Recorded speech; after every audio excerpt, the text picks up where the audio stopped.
So one of the core beliefs at the Green Dot Group is that improvement is a team sport. You'll hear Mark, myself, and members of our team often mention this core belief that the people who do the work should improve the work. And we think that by engaging those individuals who do the work in understanding what the organization's most important goals and objectives are, you're able to achieve greater alignment with those individuals and get their buy-in and their engagement and also their ideas on how your organization can take things to the next level. Unfortunately, that's not the reality in most organizations. Most organizations will design their vision, their strategic plan at the highest levels of the organization and not utilize good process that invites the front line, the employees and the operators of the organization to put their fingerprints on that plan. As they try to deploy that plan, oftentimes it's communicated from the highest levels down to managers and directors. And as they try to carry out that plan, oftentimes it's met with resistance. If the organization practices that belief of the people who do the work should improve the work, their next steps, or at least their tactics when they're designing their strategy, is to really get all levels of the organization involved in those conversations to make sure that the strategic plan, the aspirations, the vision for where that organization wants to go is representative of all layers of the organization. And I think through that, then the organization will experience the competitive advantages of having a highly aligned, engaged, and change-ready workforce. So what that looks like in practice is the setting of the goals, the shaping of the organization's strategic plan does originate from the highest level of the organization, but through a catch-ball process is discussed and calibrated across the various levels of the organization to, one, ensure it's accurate, but also ensure it's representative of the organization's ideal future and the customer's expectations. As individuals start to understand that plan, then they're able to contribute to it and add to it, really getting specific on what are the changes, the projects, and the initiatives that need to be supported from the higher levels in order to realize that strategic plan. So as the catch-ball process is facilitated, the people who do the work, they are able to clarify and understand what success looks like, and they're able to understand how the work they do every day connects to the organization's most important goals. And that puts them in a situation where they're able to do an effective gap analysis to detect when things aren't aligned with expectations. And as they identify those gaps, then they're able to escalate them to their leader, who is continually helping them to refine and understand those goals and start to maybe articulate when they see opportunities for improvement. And as those opportunities are surfaced, the leader continues to engage with those staff members to help them analyze maybe what's contributing to that problem and what could we be doing in order to address that issue by designing solutions and testing them through small tests to change. So for that to play out, for that approach to really take root within the organization, it's important that the people who do the work and the people who coach and support and mentor the work have clarity of what their roles and responsibilities are. And in addition to that, they need to have specific training from a continuous improvement perspective that would help them be an effective team member. So starting with the people who do the work, when it comes to a project, you'll often hear these individuals referred to as SMEs. These are the core members of the team. They are the individuals who are at the sharp point of service, oftentimes the ones interacting with their customers. And in that situation, they're the ones who are best aware of what the pain points might be and see the opportunities more clearly than anyone else. As they then try to navigate the projects, they are going to require support. Depending on the complexity of the project, their leader is able to help them navigate that problem-solving process. But if it's a complex project, oftentimes they're going to have to be facilitated by an experienced facilitator or even supported and guided through the project management phases by a project manager.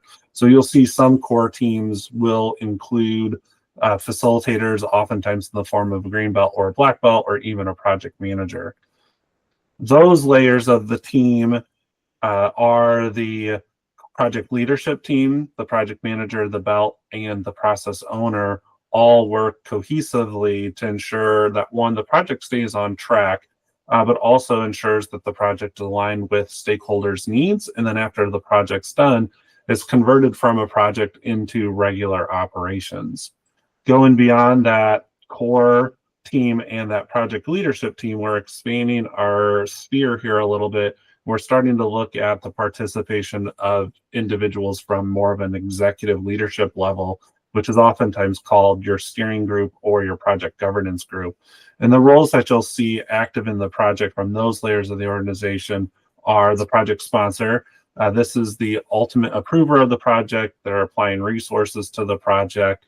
They help break barriers in the event that the project meets a snag, and ultimately they help to make sure that that project's aligned with the organization's strategic plan. In some cases, but dependent on data needs of that project, you may see an analyst involved in the project, but they're not required for every project, just as the project champion may not be required for every project.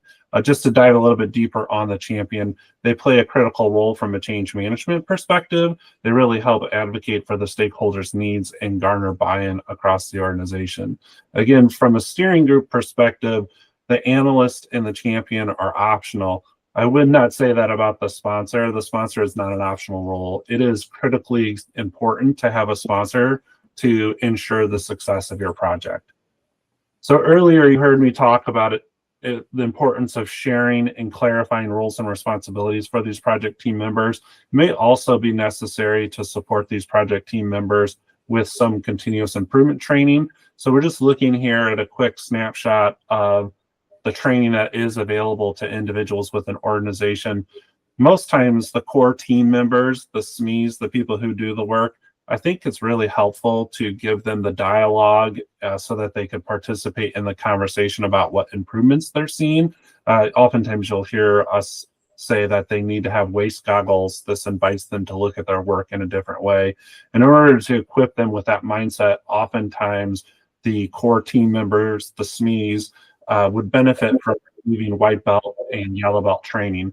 When we talked about the facilitator, the project manager, and even the process owner, those people who are on that project leadership team, in most cases, they'd benefit from some of the advanced training of the green belt or black belt curriculum. I would say that's probably true also for the project sponsor and maybe the project champion, for them to maybe not have the thorough, full green belt program, but some of the key learning elements out of that, specifically on the desired behaviors and expectations of a leader in a lean Six Sigma organization. Some of the key components around project management are probably really important for those individuals to understand too. So maybe those individuals would benefit from targeted training that would be classified as green belt light. Now, as these individuals work together and try to institute change within the organization, it's really important to make sure that they have adequate support from leaders, but it's also really important to make sure that they're working within the safe guardrails of what their skill sets are going to enable them to do. A big risk in any transformation journey is that the organization is trying to pursue more complex change than it's ready to. So when we think about a yellow belt, really their skill set is to focus on process design and things within that process that may not be aligned to customers' expectations or maybe the business expectations and would be classified as non-value activity. And the yellow belts, they're really looking for how do we make these processes work better for us. Going beyond the yellow belts, green belts, they're looking at process redesign, but the information they need to understand what the root cause might be is a bit more rigorous. So green belts are trained a bit more thoroughly on data analytics beyond what the yellow belt might understand. Also, green belts oftentimes support cross-functional improvements whereas the yellow belt tends to work on an improved process that is contained within the four walls of their organization. So really, I think it's important for the organizations to understand that not all improvement practitioners are created equal, and that becoming a improvement practitioner in itself is a journey. It's really important that the individual be provided an opportunity to learn the foundational skills, practice those, and then over time add more complex skills on top of that foundational learning. So as those individuals practice their improvement methods, I think organizations will start to see a mix of healthy improvement initiatives happening in their organization at different frequencies. So the white belts, those individuals who are looking for waste and looking for opportunities to make small improvements to their process, they're doing those changes much more frequently, and the changes are smaller in nature and less complex, but they're making more of them on a weekly basis, and that compounding effect really does help the organization garner some significant benefit. Whereas the yellow belts, the work they're doing, oftentimes the improvements are occurring on about a 60 or 90-day timeline, you can continue to look at the other improvement activities of the lean practitioners or the improvement practitioners with your organization, and the goal is to maybe not do all of one, but to really think about what's the right mix of improvement activities within your organization.